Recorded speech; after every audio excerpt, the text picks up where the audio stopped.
And welcome back, rugby fans, of course, to the Rugby Debate Show. We put ourselves and our guests to the test for top honors. We have our ranters here today to battle it out against one another. My name is Ty Braga, your host for today's activities, joined by, of course, Rob, the Hammer Hammerschmidt, Scott, the big guy Ferrara, and bringing in the muscle, the talent, the gab, the gift, everything that it may be to the show. We've got big John Cullen, who formerly you might know him as, of course, an Eagle himself. Then, of course, from the Utah Warriors, and now more recently giving back to domestic rugby at the amateur game level with the Des Moines Rugby Football Club in my hometown, which is why I had to give them one extra piece, one extra point for John right from the start. Go local, baby, go local. So here we are once again to be able to debate the topic at hand. Now, naturally, we always stay current with what's happening in rugby, and this week we're going to be able to talk about the USA Eagles versus Uruguay in the first of two matches in the continuing saga that is the Rugby World Cup qualifiers for that competition in France in 2023. The first round of which was competed against Canada, the USA coming out on top in the second leg, where it was held in Glendale, Colorado at Infinity Park. This matchup from the past weekend held in the same location. The scoreline, much more narrow affair than some may have originally believed. Some predictions from Dave Fee were rather large. Of course, another regular to the show. But the scoreline, for those of you not familiar, was 19-16. Our ranters here are each going to be given 2 minutes to be able to talk about the topic at hand. Continuing to go over the 2 minutes, we'll fill them with a yellow card, what we like to be able to call the cheese. Continuing to infringe may promote them to the red, and they are out for the next rant. So, gentlemen, with the rules being understood, we need to first take a moment before our first ranter to remind our viewers that what we do here on the Rugby Rant is brought to you with the help of our partners at Rugby Coffee. Rugby Coffee is one of those ethically sourced rugby brands that is creating special North American blends for you as the rugby fan, and in doing so is continuing to give back to rugby communities across the US and Canada, because 10% of all of their profits will be given back to youth rugby to help those programs develop once again, both here in the US and further north in Canada. So what better reason do you need to enjoy a cup of rugby coffee? Well, we're going to give you the option to choose between two. You got the crowd favorite, a wonderful mellowed blend, an easy drinking favorite for most. But if you prefer something a little more bold and a little bit bigger, that would be the Jouet Jouet. It is that French roast. Again, go and check them out at rugbycoffee.com to be able to help give back to youth rugby, because 10% of every purchase will go back to being able to develop youth rugby. So what better reason do you need to enjoy coffee, right? So, gentlemen, with that being said, we're going to hand the mic, as we usually do as tradition, to our guest ranter to have first honors and first crack at the rant. So, John, take it away. It was a win. It was an ugly win, and it was a typical USA versus Uruguay win. Anyone who expected a score line outside of 7 points, I'm going to say you were kind of outside of your mind in the history between these two countries. I think the biggest problem, and what may surprise some people because of the high score with Canada and this low score, I still think we don't have an identity with the USA Eagles. I think they probably have a good culture between the boys and whatnot, then that's all great. But all of our results are player-driven and not identity-driven. And I think until we find a way to make that leap or establish that and fix that, you're going to see these weird score lines. It's going to be this, it's competitive against England, and then you get stomped by Ireland, and then you lose to Canada, then you kill Canada. And it's because our results are not identity-based. They're player-based, right? Okay, AJ's starting. AJ and Paul are in the back line. Okay, we play well. Oh, it's this combination, so we don't play well. There's no kind of fill into an identity. So it's just like, oh, well, we got this group and we'll see what happens. And, I'm not saying like these are not bad guys. They're not playing hard, but they don't have an identity, a mold, and a marker to like play to. It's just like, hey, you guys get out there, follow the game plan and do your best. Like you see some of the tier one nations, good, bad, and different. We've all been in we're all in the social media world through the rugby championship and whatnot, but what New Zealand's going to be when they step on the field, regardless of the 15. You know what South Africa is going to be when they step on the field, regardless of the 15. England the same, Ireland the same. All these countries the same. USA is coming up on your 2 minutes. USA is about, we've got this player in this position, so we're going to play well. So we have to find our identity as a rugby team and a rugby culture, and these results will actually start making sense instead of this randomness of players' performance. It's probably not your first time in your career, but you're getting the yellow. He's like, I've seen too many of those.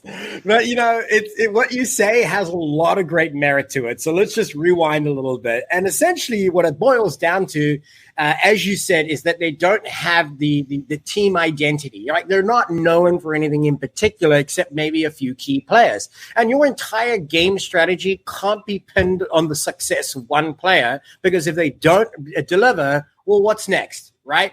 So, okay, AJ McGinty's not playing. Oh, I guess we're going to go with this one, and we're going to go with this. Okay, well, that person's not playing. That's really a reactive. It's not a strategy. It's just reactive to the situational, play that you have available. And then, yes, to the other side of it, I love when a coach can also say, hey, I've got talent in the team. If they know the game plan, I'm also going to give them the ability to use their intuition as a player, to use their instincts. If they choose to be able to make that long pass that isn't in the strategy, but it's a moment of magic, great. But you can't rely on moments of magic to exist every game. Yes, the New Zealand seemingly gives you that moment of magic every game, but they're at the highest level. South Africa managed to do that moment of magic with the Kwanya little backhanded pass, and everybody went, South Africa can play this way.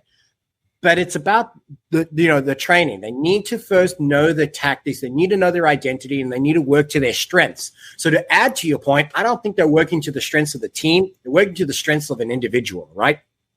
Yep, 100%. I think it's a really strong opening argument, and we're going to hand it over to Rob Hammer to let us know.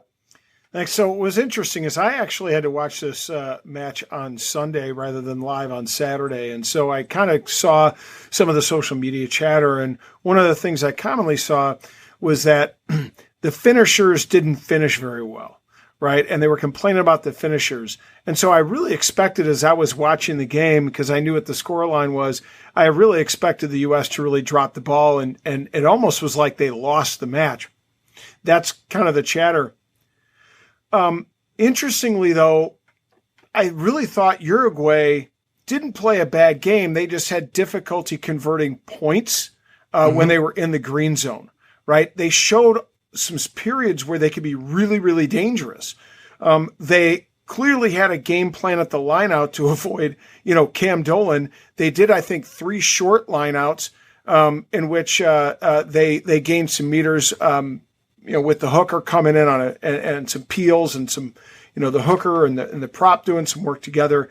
So I just think they fell short in the first half, and the USA capitalized when they could. But the fact is that the U.S. was also committing penalties in the second half, and Uruguay, instead of trying to put tries on the board, crept back in with the three conversions on the hoof, and that really put them into a much better position from which to come behind. They just ran out of time. And if you look at the score, 3 tries to 1.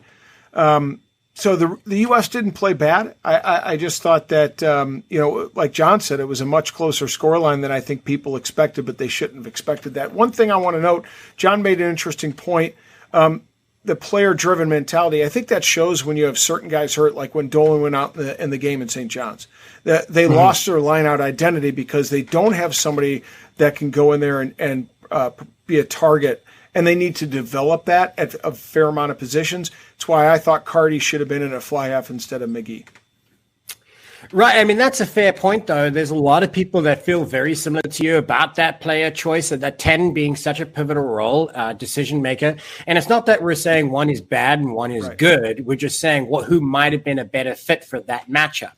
And this is also to the same point that of other positions, the other big decision maker is Ruben de Haas, right? At number 9. There are a lot of people who say, okay, look, he had a really great game before, but was he the best pick for this one? And, you could debate player by player, and that might be a whole nother range of conversations there.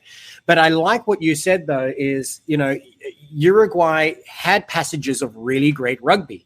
So you could argue that the game was theirs to actually win, really, but they just weren't as clinical as they could have been. And we know they can be because they have such famous performances, like at the Rugby World Cup, taking on, was it Fiji that they managed to be able to beat? And they did so against the odds. I mean, they were written off, including myself, right? I watched that game in awe, and it was a piece of magic.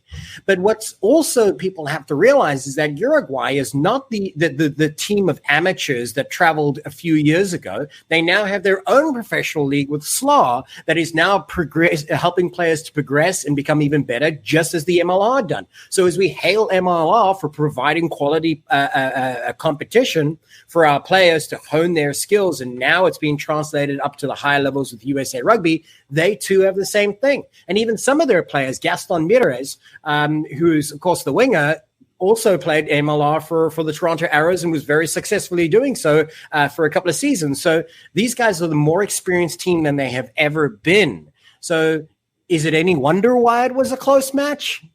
And I think, that kind of ties into John's point earlier. And then to your point, Rob, and I'm going to add to it. If there was another 10 minutes, I think that this could have been a loss. There was that real potential. Yeah. I mean, it was certainly headed in that trajectory. So let's hand it over to Scott, the big guy Ferrari, hear what he has to say. Let's get hot, baby. So you also have to realize, too, that last conversion was kind of an amazing kick, Right. Not a lot of guys can make that kick. So, talk about Berkese, stepping up in a tough spot to convert that. So really, it should be a 6-point win and not a 3-point win. In my opinion, he just kicks an amazing kick that not a lot of people, I would say on the next day, he doesn't make that kick, in the same circumstance. He probably doesn't make that day though. But I think this comes down to the same thing that John and Rob were alluding to is for whatever reason, the Eagles can't manage the ebbs of the game. And what happens is you have guys like Hanko Hermesijs who, it's funny. Everybody talked about Ruben de Haas. Oh, he had a great game. Hanko scored a hat trick against Canada. If Hanko doesn't score a hat trick, we don't move on. We might be playing, who knows where we're at. So, I mean, for the world to come out and talk about Ruben de Haas and not give Hanko Hermesijs, and I think he had a try and assist in the first Canada game, and then this week he set up the Cam Dolan try, and that alludes to John about, they're relying on Hanko and his individual effort that doesn't necessarily, it plays to his strengths, right? Hanko's a runner, he's up front, but it doesn't seem like in the broader scheme of things, that was something that the USA wanted to do. Hanko was aggressive. The Haas had support, and then he bounces it inside to Cam Dolan, who's a veteran player and no support. That seemed to me to be 3 individual efforts, right? And yeah, that was great. We were on fire in the first half, and then the second half comes around, and we have those ebbs where we're not producing offensively, and all of a sudden we're also on the back foot defensively. So I think I think John is right as far as finding identity offensively to figure that out. And then if you push the pace on offense, the defense will come. You'll be ready defensively. Yeah, excellent words there. I wanted to be able to just take a moment before we dive into dissecting some of that to be able to remind our viewers again, one of the other sponsors that help us do this each and every week is Can-I Brands. And Can-I Brands is definitely one of those great alternatives to prescription medication. It's non-habit forming. As a CBD plant-based product, it is a wonderful, healthier choice to be able to relieve some pain, to be able to help you through the day, to be able to refresh, revitalize, and even help you sleep, depending on what your needs may be. Go and check them out online at canibrands.com. They have an oral spray and they have a dropper version in addition to all their balms and lotions. Whatever you may prefer for your application, they certainly have an option that may suit your needs. But again, go check them out at canibrands.com. When you use the code RANT25, you'll get an additional $25 off any particular item that you have chosen. And once you add several items to your cart, it'll become $25 off the entire purchase value. So go ahead and add as much as you can in there, and heading or anything over $49 will actually get you free shipping anywhere in the continental US as well. So again, that's Can-I Brands. This one is the Can-I Boost, a little bit of a caffeine kick in it to give you a little bit of extra oomph in your day. This is one I particularly enjoy, but the Can-I Fresh is also a very powerful brand to be able to just give you that little bit of extra in the day and help you get through whatever the next task may be. So go and check them out at canibrands.com using the promo code RANT25. So as we return to the comments from Mr. Scott Ferrara, the big guy himself, kind of echoing similar themes from both of his competitors here and building upon that, because he really identified one other great player that we hadn't had an opportunity to recognize, and that's Hanku Khermeses, right? I mean, this is the powerhouse leader up front at number 6. He's really fulfilling his role, but it's that outside line that he took in a flash that brought out that piece of magic and connected with Ruben de Haas, and that eventually connected with Cam Dolan. And then made me think about when we said, you know, finishers need a finish. There were 2 great moments of finishes, right? Connecting those 3 players to finish it with Cam Dolan. I mean, he had the shortest distance to travel, but he had to be that be in that position to deliver. And then Christian Dyer on the far right-hand side had a lot of ground to be able to make up to cross the line there. I think he made it on his way through about 2 tackles. So even though it may have only been a distance of about 5 or 6 meters, there was still a lot of work to do. It's just all the other things that were left on the table, though, right? Well, it's the mauls and the lineouts. So, right, we have an aggressive maul and lineout in the first half, and that's not working in the second half. And here's something I feel like Gary Gold should be looking at. Look at what Rooney did, and this was a thing, you know, that Rooney was doing when Rooney's lineout wasn't working. They ran that fake lineout play. Hanko would have the ball. He wouldn't actually bind. He'd do a pop pass to whoever's coming across. And sometimes it was even a pop pass to a guy like Ben Benasso, you know, his counterpart at flank. It didn't have to be a back, but you know what was happening. You had a decent runner hitting the gain line at speed. You had all your forwards, the opposing forwards, converged on him, and the back line was kind of flat-footed because they're just assuming it's going to be another rolling maul. Yeah. You know, we have to have that change. We have to have that adjustment, because when stuff isn't working, you can't continue to do the same thing. You need a dynamic. You can't just have the same tactic, right? You need to kind of keep things mixed up, for sure. John, I can see you want to jump in. Yeah, 100%. The dynamic part is what gets me. And honestly, watching that game, the only thing I could see or think of was, I guarantee you, either Gary or I can't say a bad word about my man Pitts, but either Gary or Pitts, they got some sort of this ridiculous talk of like, hey, you have to earn the right to go wide. And you saw them playing that where they weren't going out the back, they weren't spinning the ball wide. It was like 3 or 4 forward phases. That it's like Uruguay will eat that up. Uruguay will They were matching them in physicality and all the breakdown. They will match everything. If you run a forward quad at Uruguay, you're going to get tackled. It doesn't matter if you're bigger, stronger, faster. You're getting tackled. They're great at it. It's that is their identity. And I'm sitting there, I'm watching the game. I'm like, they sat in this damn meeting room and told these guys, you got to earn the right to go wide. You got a physical, blah blah blah blah. Like, no, you don't. You don't have to do that anymore. Those days are gone. Spin the ball wide. Get on edges, get soft shoulders, start being dynamic, show different pictures, and then the middle opens up, right? And how many times have we seen a guy like Mika Cruz, they get the ball, right? He gets the ball, he takes on 2 tacklers on the defense, and it's a crushing hit. And you know that takes a toll on the defenders, and then they go around the other side, and all of a sudden there's a channel. So again, it's not like there's not tape on this constantly, just from the 2021 season. Now for me, by the way, that's how the Dolan try started. If you remember, he came up hard and strong on a run. He knocked the tackler back a couple meters, and then the next phase was Hanko moving forward. What I thought to be a really nice team try. But I here's the thing I would like to see: more planned runs with Bryce Campbell coming in at a hard angle on a soft shoulder. from Right, like you need to have those inside cutting outside angles, line yeah. off the fly half. Or Right, even 13. Someone help me. Tavita Lepetti. Lepetti. Lepetti. Send him on that. That's all the guy wants to do is murder other human beings. Send him on the front. Yeah, I just think some of the back to do is to go through you. We've got some really strong backs. From when AJ's in there, he's obviously a linchpin, but I think we can rely more on some of those, our centers to take some of that burden off when he's not.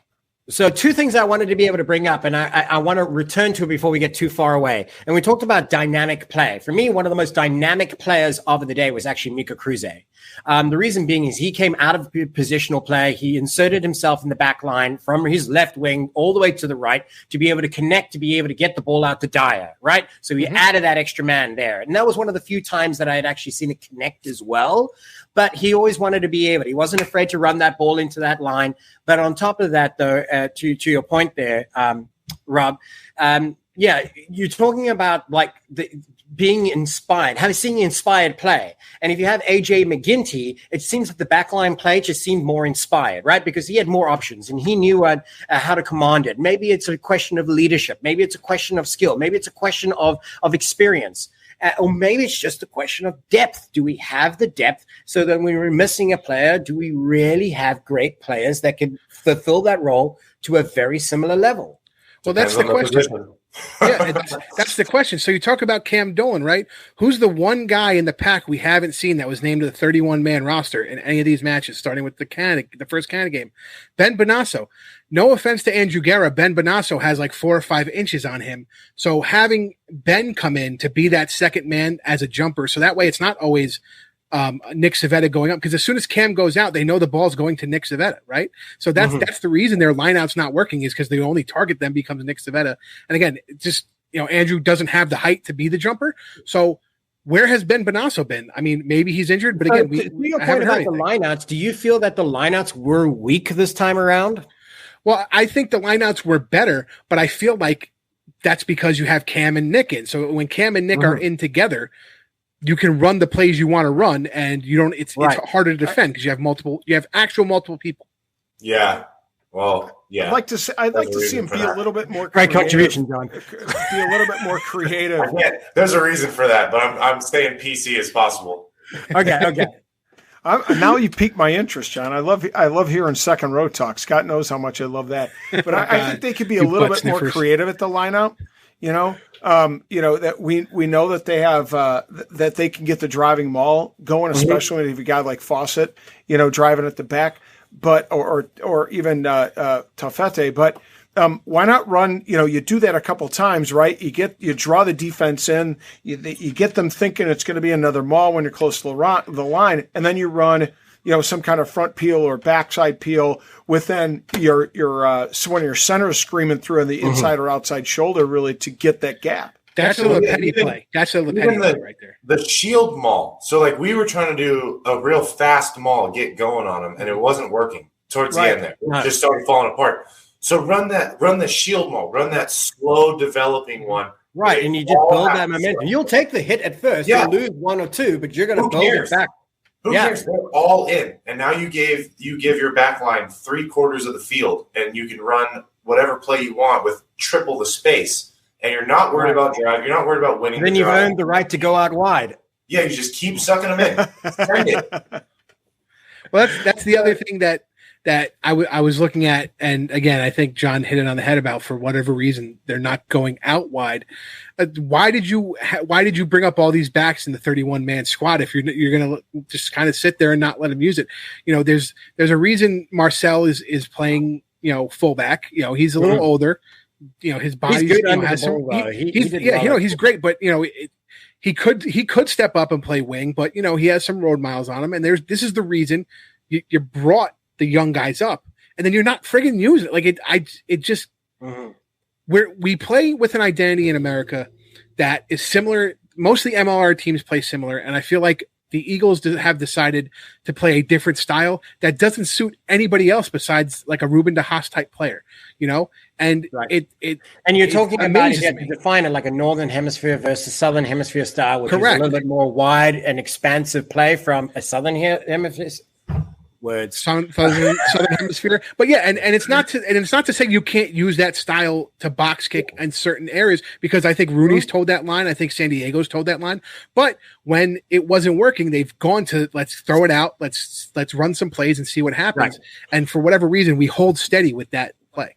So, gentlemen, I'm now going to turn the attention to being able to kind of get some quantify the performance here. So I want you to be able to rate it on a scale of 1 to 10, how great a performance it was. And we're going to kind of err towards the positive because it was still a win. It's relevant. Yes, there are lots of lessons to be learned before next week. So that's the second part. I want you to identify what you believe the rating is for this past match, and what you think the prediction would be for the next as they meet in Montevideo, Uruguay, for the second half with only a slender 3-point lead going into the second part of this Rugby World Cup qualifier. So, John, we'll start with you where we started this round. I'm going to give them 7.8, so a C+. They did their job. You're expected. This is, the doldrums of success and professionalism, right? You're expected to beat Uruguay in a Rugby World Cup qualifying match. Words. And you did the job. You let it slip at the end, so, that takes the grade down. But I'm going to say a C+. You got the job done. Not the way you wanted it to. Going into next week, I'm going to say it's going to be eerily similar, and I will say 23-20. Eagles. To the Eagles. All right. Good stuff. I like it. 23-20. Is that what your final score was? You said 23-20. Yes. Okay. Yes. I think it's fair. It's going to be a higher scoring game slightly then. All right. Let's hand it over to Rob. I'm going to go with an 8. I'm not going to, dissect it into, 0.5s and 8.12596. Round it up. Go with an 8. C+. I thought they played fairly well. My concern is the penalties. They have got to knock off the penalties, and I think it's going to be their death nail in Montevideo. Because and what you bring up, what you're going to find, hold on. What you're going to find is that they're going to commit those penalties, and Uruguay is going to get smart, and they're just going to take the points. And they did so successfully. The crowd is going to build as they start accumulating points, whether they're behind or they're in front. And I think that's going to be to their success. I actually think that Uruguay is going to win by 3. Do you want to share a score line? 25-22. Okay. Yeah, so you also think it's going to be a slightly high scoring affair. I just think it's going to be tough. And I've heard Fee talk about playing in some South American countries and just talking about what a nightmare it is. I think that's going to take its toll. Yeah, no, absolutely. And Montevideo is not Glendale, Colorado, and I mean that for so many different reasons, right? But let's turn to Scott to hear what his final thoughts will be. I'm giving that performance a solid 8, and the reason I'm giving it an 8 is even though we had a couple of those penalties at the end, usually we have a drastic issue. Something happens, whether it's a badly kicked ball in a very opportune time or a card for doing something we really shouldn't have been doing, and I'm not talking about, we hit him in the head on a high tackle because the guy was going down and what, we have those weird cards we get. That didn't happen this match. It felt like that throughout the match, they weren't going to make that, I'll call it a big mistake, and we did it. So that's why I'm giving them an 8, even though the scoreline was a little tighter. I'm going to go with the Eagles -5. I'm not giving it a complete score, but I'm going to say they're going to win by 5. Aggregate, they're going to get that America's number 1, but I do think it's going to be tough. I think Uruguay punches us in the mouth, for the first 20 minutes. But I think we stem the tide after that, and we start to roll on them a little bit and build on some of the things we were doing up front. Hey, by the way, didn't Dyer save almost a catastrophic try at one point? Yes. Was that the one where DeHaas's kick got box? Yes, that's right. It got tipped. Yeah, but we damn near had it.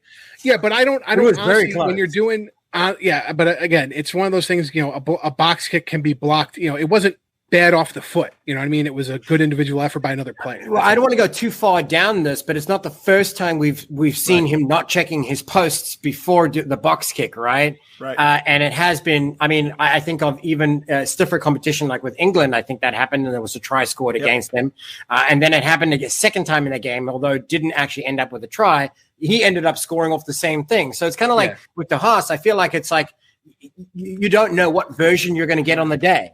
And that's what I'm talking about is Uruguay. An easily correctable mistake too. Uruguay went for a drop goal, but my point is like Uruguay went for a drop goal almost seemingly in front of the sticks and completely missed and kicked it into touch. Like that was like that's the 3 points right there. All of a sudden it's a tie match. Now it's a tie match. So. Mm-hmm.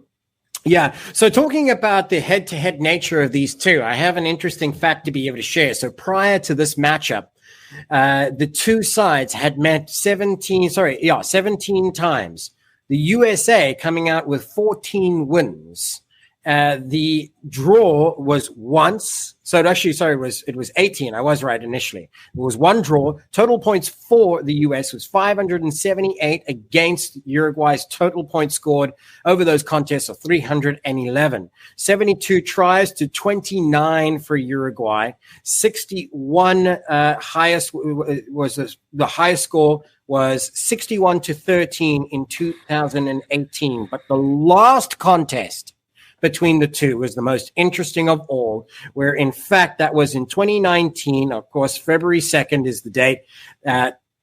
USA lost to Uruguay 35-25. So even though it may seem very small number that Uruguay has come off being the victor, in recent history, they've continued to grow and become more professional. So, score lines so unflattering of 60 plus where the US can put numbers against them are done. And that was shown with this last matchup. I think you're all right. I think it's going to be close. I think it might be 3 points. I hope that the USA does enough to be able to just get it. And that 3 points that they go into Montevideo with that in their pocket might be the difference, because it might be a 1 point win or a 2 point win even for Uruguay. But that 3 point lead might be all they need to make the difference, because it is over 2 matches.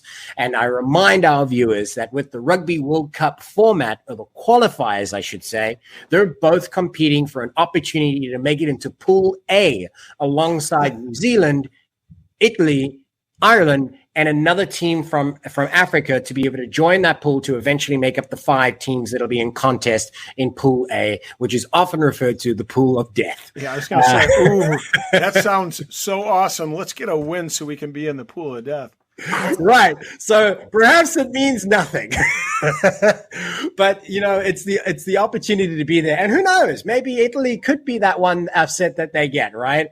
But we'll see. Right now, you got to take the task at hand. You got to be able to take on the challenge right in front of you.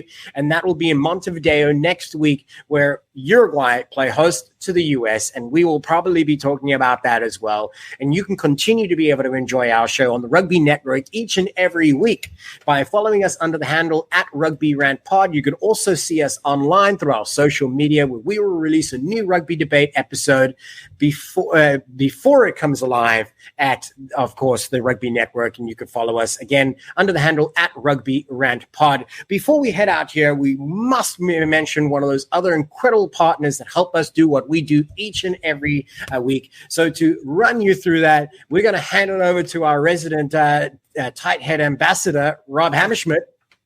Thank you, Ty. And once again, we want to talk about one of our very special supporters and partners throughout the MLR season, now here into the fall international season. Tight Head Brewing Company is Chicago's premier location to watch rugby and enjoy quality ales and lagers for all seasons. Located in Mundelein, Illinois, in the heart of Lake County, Brewster and the Tight Head staff will ensure you are kept well hydrated so you don't miss a single scrum. Come to Tight Head and celebrate their 10-year anniversary of putting on and brewing such great quality ales and lagers. Celebrate in their tap room. It is like the familiar rugby clubhouse in which friends and teammates can meet, socialize, and enjoy a wide variety of brews on tap. Hey, Chicago, when you want rugby, Tight Head Brewing Company will satisfy your thirst. Tight Head, it's worth more than a try. Thank you for those notes there from Tie Head Brewing, a wonderful spot to be able to enjoy your rugby when you're out there in Chicagoland. So let's turn our attention to be able to recognize who's going to be the winner of our rant. Well, John Cullen came out with an extra point. He quickly lost that with a yellow card. Puts him at about even. So we see Rob taking up the reins over there. So, this was a really interesting one. And I think that one of the points that resonated, well, a couple of the points that resonated with most was that USA does not yet have a properly, identified their style of play, what they're known for. On top of that, you guys all mentioned in some different version that they're kind of player focused. And then we identified some players that have been consistent, some that have kind of been inconsistent.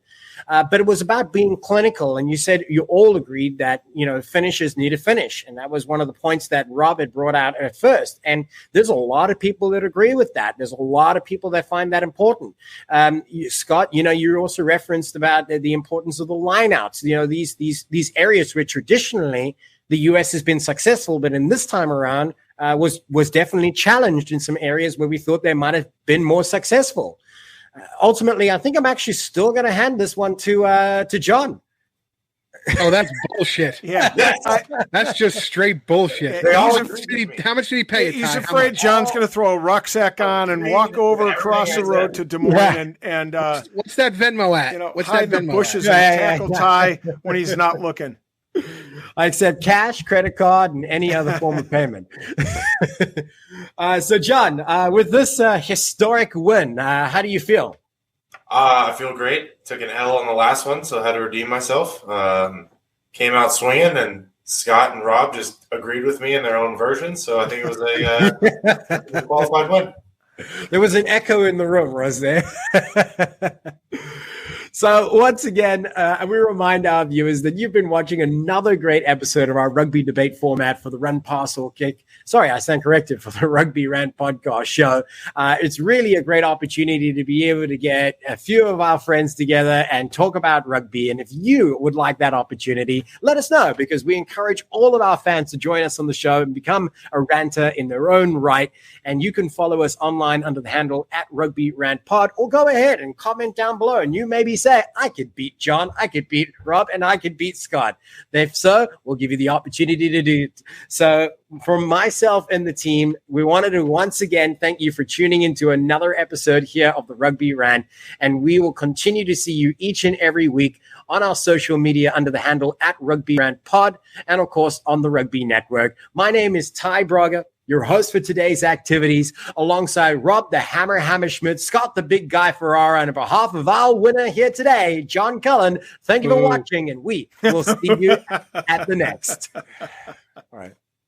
Welcome back, rugby fans, to the second half of the Rugby Rant podcast show. And on this occasion, we're going to be talking about Premier Rugby Sevens. And in particular, we're going to take time to highlight some of the standouts in the teams, what we think the best teams may be, and the predictions for the Premier Rugby Sevens taking place October 9th in, of course, Memphis, Tennessee, for the first of what we hope will eventually become many of this first professional sevens league within the United States that is hailed as an opportunity for both men and women to compete on the same stage. So we're going to hand it around the table to give us each a viewpoint on who they think is going to be the best standouts, some players they think you should pay attention to, and a little bit about Premier Rugby Sevens in general. And let's start this round where we ended the last with Mr.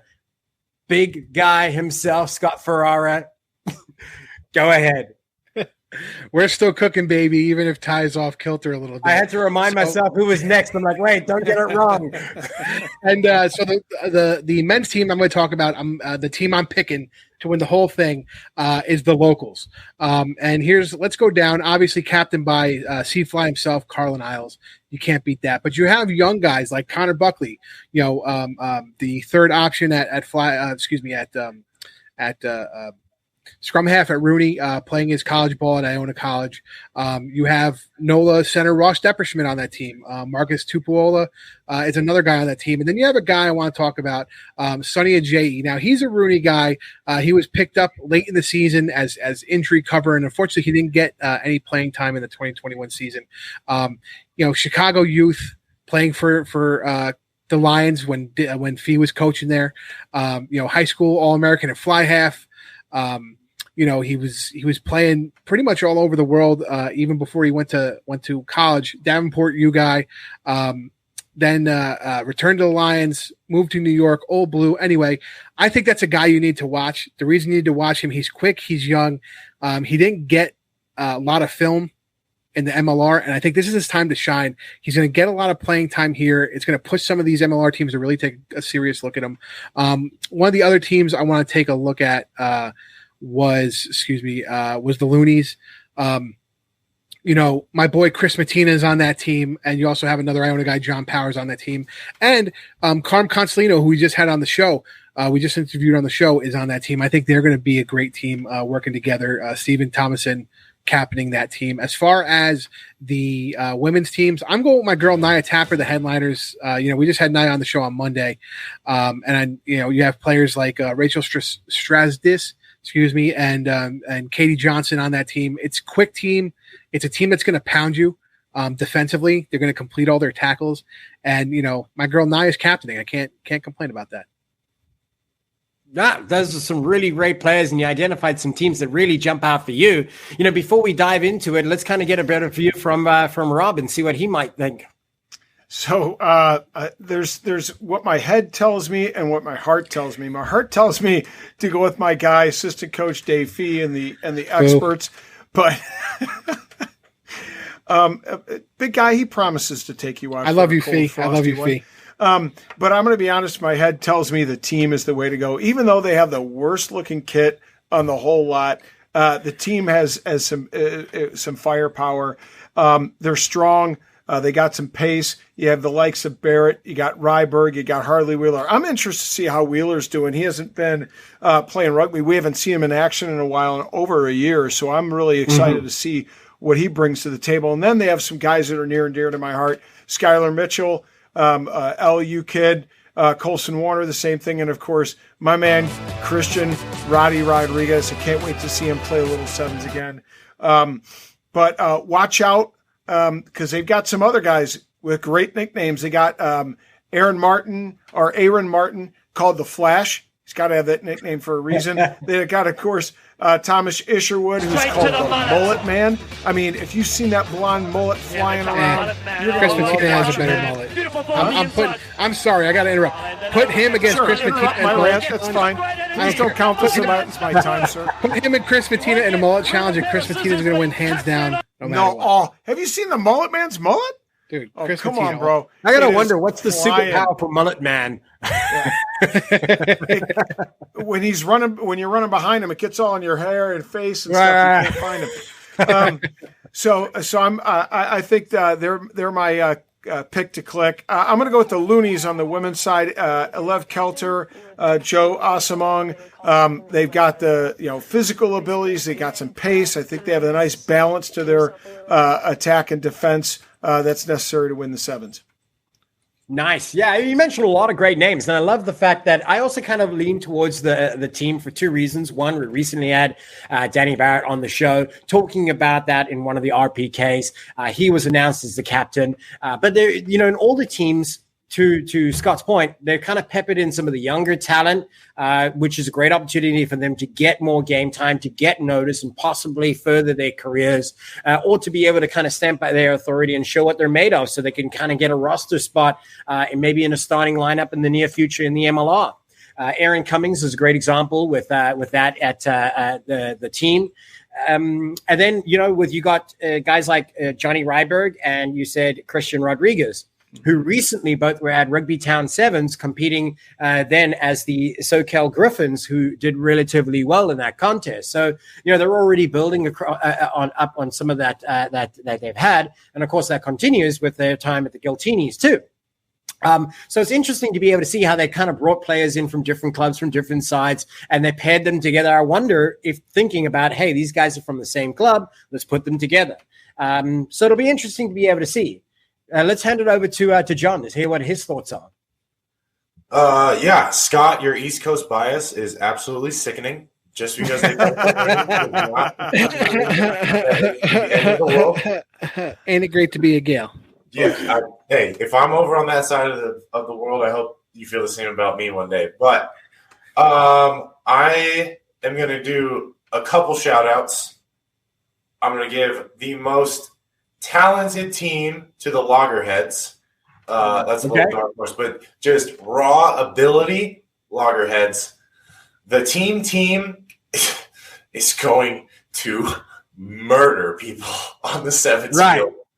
If they don't orchestrate a way of having Danny and John next to each other for 5+ minutes, whoever that coach has failed, but they are going to murder some humans out there.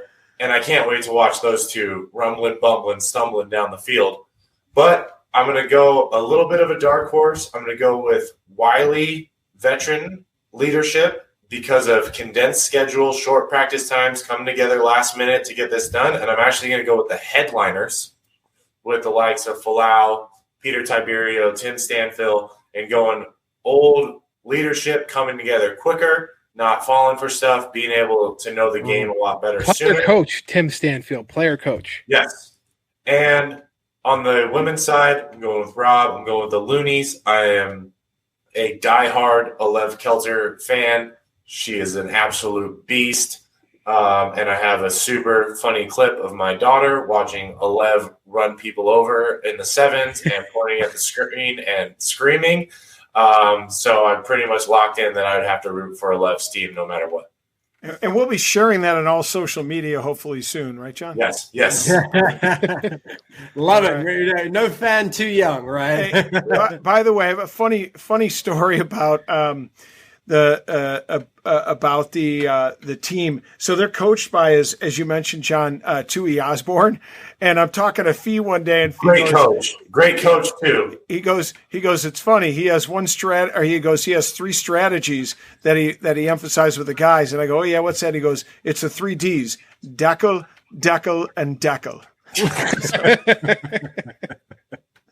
Yeah, Tui's great. I mean, the team is stacked. They're my second choice, but I gotta roll with full. I've got 4 former teammates on the headliners, so I got so you got some loyalties there. And the headliners, I wanted to kind of just review that quickly. But all the teams have really got a lot of great, diverse talent. And I think they thought about that. They looked at the player pool and they're like, well, how do we spread it out evenly so we can make sure that it's competitive, right? You don't want one too heavily stacked, although we feel like one may be more than another. But you still want every game to be as competitive as possible because it creates a greater rugby product, right? And that's what this is about. They're now promoting a new rugby product. So it has to be entertaining. It has to have great value. It has to be exciting because you might only get one shot at it. And especially in what some have argued is maybe not the rugby rich cultural city that they could have chosen. But then again, it's a wonderful hub and a great place to be able to encourage new fans to the game. And we've always argued this point back and forth with lots of our guests and our debates that arguably so, 7s might be the best format of the game to introduce new fans. So, they've steered away from tradition with the names. They've steered away from tradition with the venue. So I kind of applaud them for the bravery in it, but only time will tell whether it was brave or stupid. Yeah, I mean, I think one that you were talking about exciting teams, and one we didn't talk about was the women's loggerhead team. Right. Okay. Yeah. Abby Stitis, Izzy Cerullo, Jazz Gray, who Nia Tapper mentioned is one of her best friends, coached by my friend Tiffany Fahey. I mean, that's a stacked women's team that I think is going to do some damage. I like them too, except Gasitis, she's huge. Just so critical. Is she injured or is she good to go for this weekend? I'm not sure if she's good to go. I heard that she might have been nicked up, but I gotta be honest, you could put in like a Megan Foster there. And I think it'll be a good swap. Okay. And listen, you coach from the sideline when you're injured. John knows he played. Just because you're injured doesn't mean you're not going to sit there and get your team going to make a good play. And there's a lot of good names on the team and great coaching. I think the women's loggerheads got a real shot. I want to talk about just for a moment the team that excites me. John mentioned the loggerheads on the male side. I mean, some of the names on there: Lance Williams, Kean Barry, Patrick Madden, Osefo, DeMonte Noble, and then my guy from NOLA, Devin Short. I mean, there's some monsters on there. They could really surprise some people. And a lot of them, although they're young, are experienced already and great. A lot of them came up through sevens. Kean Barry as well is a great example. DeMonte Noble, another great talent. So I think that, that's another team that's got a pretty good lineup. But let's go once around the table to kind of solidify your choices here. And if you had to make a final pick of who you think is going to take it on the men's side, and then, of course, the ladies' side, let's go once around the table again, starting with Scott Ferrara. Your final thoughts? Well, I think I made it known with my East Coast bias, but the locals, that's like supposedly supposed to be the East Coast team is the locals. So I'm going with the locals to win. But, as Rob said, Dave Fee's team, the experts, Perry Baker's on that team, a young guy who's playing out of LA, Watson Philly Katanga's on that team. And I think Watson is another guy who kind of got lost in that LA Giltini's scramble because they just had more senior guys. It wasn't his ability; they just have senior guys that could play. I think he's going to put on a show in this PR7s. Yeah, excellent choice. And again, it's really hard to be able to pick just on the players alone because there is so much talent all around. Mm-hmm. So you have to just kind of throw your opinion in there and go, well, this is what I think it's going to be. And Scott has shared some great ones there. Let's hand it over to Rob Hammerschmidt. Yeah, I'm going to stick with my choices at the front end. I'm going to go with the team. Like I said, I just think they have some monsters that can run some people over when they need to, and they have a few finishers in there as well. And so that's on the men's side. And the women's side, I'm going to go ahead and go with the Loonies. Like I said before, I just think they have a nice balance with the defensive ability, but an awesome attack as well. Awesome stuff. Yeah, let's hand it over to John. Yeah, I think all good points. I think I'm going to stick with veteran experience, leadership, ability to come together. And obviously, Folau Niua with ball in hand, is the magic man. So sticking with the headliners and then again, staying true with the Loonies for the women's side and go left. Awesome. Well, I guess we'll all find out who is going to be right and who's going to be wrong come October 9th. As a little bit of additional information, if you are there in person, and we hope many of you might be able to attend it in Memphis, Tennessee at AutoZone Park, don't forget that the big guy is going to be our on-field representative, hopefully. He might not be allowed on the field, but he's going to find his way there. He'll get on, but he'll get kicked off. Yeah, come take pictures with me. I'd love to see the fans. Come hang out with me. Let's grab a beer. I'm going to be doing some live stuff on our Facebook Live, so watch out for that. Giving some updates on players and scores and standings and things like that. So be on the lookout this Saturday. Is there any truth to the rumor that you're going to be a medical joker for the event? No, yeah, well, Fee reached out to me personally. The experts are looking for my status there as a medical joker, just in case P. Bake gets hurt. The big guy steps in. That's how it works. We're just saying, though, but, thinking back, though, we're still waiting for that great challenge between you and that sprint off with Foden. So we could just replace that with a Perry Baker matchup. There we go. I will dust P. Bake because off the start, I will trip his ass. Trust me. Right. I'll be on camera. You're going to secretly tie his shoestrings together before he gets going. John, I am not past just barrel rolling into his entire body. And on that note, I'm sure it's going to be quite the spectacle. Not only will it be so out in the field with a great rugby product, but you might be lucky enough to be able to see that rare matchup for Scott Ferrara out there, right? But he's going to be making sure that he gives you some insights while he's live there, a little bit of an insight of what the stadium is like, a bit of the vibe and a bit of the energy. But most of all, give yourself the opportunity to enjoy it if you are in town. If not, make sure you check it out online. You could watch it, I believe, through their portal. But in addition, those for international viewers, I should add, go and check them out on their website. But for local viewers in the US, you want to tune into Fox Sport 2 between 4 p.m. and 6 p.m. Eastern Standard Time to be able to catch some of the later rounds where the competition is going to be off at its tightest, and it's going to provide a really great rugby enjoyment for everybody and really showcase the talent that's on offer at that level for sure. In addition to that, our Canadian brothers and sisters will be given the opportunity to enjoy it on the familiar TSN. Check your local listings for what the time might be for you, but give yourself the opportunity to check it out, because this may very well be the next big rugby tournament, league, whatever you want to call it, as it grows. It may very well include cities across the nation, but it is a wonderful opportunity, best of all, to be able to give women and men the opportunity to compete upon the same stage, allowing equal footing for both. And we believe that the rugby product provided by both of them will be of great value. And you know which teams to look out for. Thanks to my colleagues here, you know which players to look out for, and we want you to continue looking out for more episodes here on the Rugby Rant. You can follow us online by following the handle at Rugby Rant Pod. You can see us on all our social media. In addition, you can continue to enjoy us on the Rugby Network. We will be showing a new episode each and every Friday. Now, I do need to take an opportunity to crown a winner. It's too difficult because, no, it's not difficult. I'm going to choose Rob because he chose the same thing I did, which was the team. John's like, it's all bullshit and it means nothing.